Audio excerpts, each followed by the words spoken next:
आपने ऐसे बहुत सारे आर्टिकल्स देखे होंगे हाल फिलहाल में, पर इसका मतलब क्या है?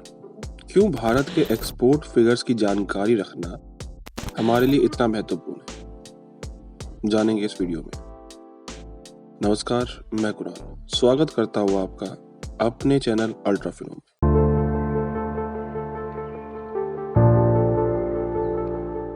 नाइनटीन 1979 में चाइना ने अपने दरवाजे पूरी दुनिया के लिए खोल दिए थे, जिसके कारण फॉरेन ट्रेड और इन्वेस्टमेंट में बढ़ोतरी होते हुए देखने को मिली। इसके साथ ही देश भर में फ्री मार्केट सिस्टम इंप्लीमेंट कर दिया गया, जिसका मतलब था कि सरकार चीजों के दाम तय नहीं करेगी, बल्कि बाजार में सप्लाई और डिमांड के आधार पर आइटम्स का प्राइस तय होगा।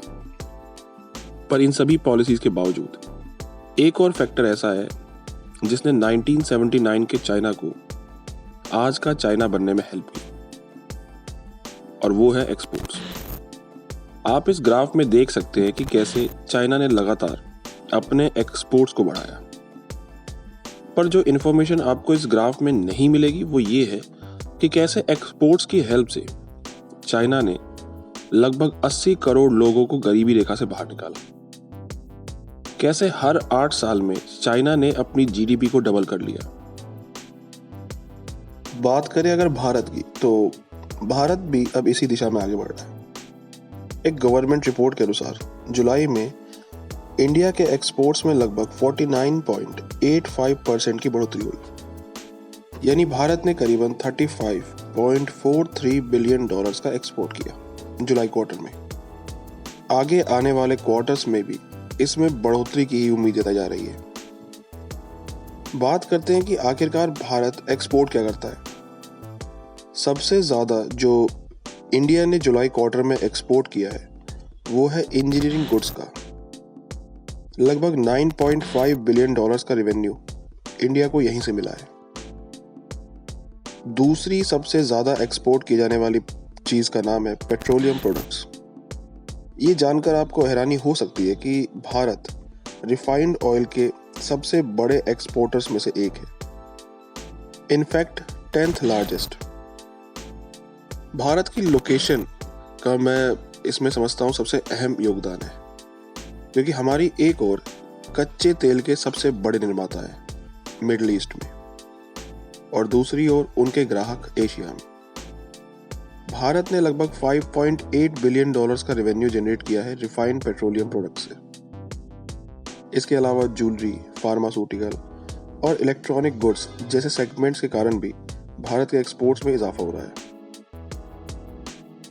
और अगर बात करें उन देशों की जो भारत से सबसे ज़्यादा इंपोर्ट करते हैं, तो उनमें शीर्ष पर होगा अमेरिका, फिर यूएई, सऊदी अरेबिया, और इसके अलावा चाइना और नाइजीरिया जैसे देश भी आपको इस लिस्ट में देखने को मिल जाएंगे।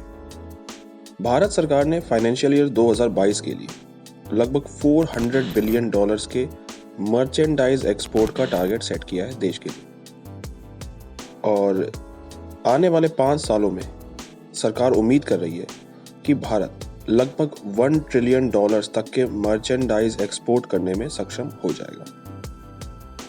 यानी हम हर साल 1 ट्रिलियन डॉलर तक के मर्चेंडाइज एक्सपोर्ट कर पाएंगे।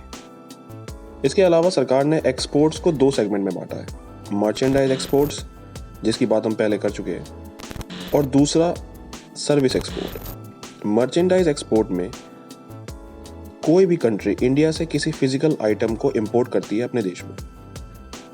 वहीं दूसरी ओर सर्विस एक्सपोर्ट, जहां भारत की कोई कंपनी या इंडिविजुअल अपनी सेवाएं प्रोवाइड करता है किसी और देश की कंपनी या इंडिविजुअल को।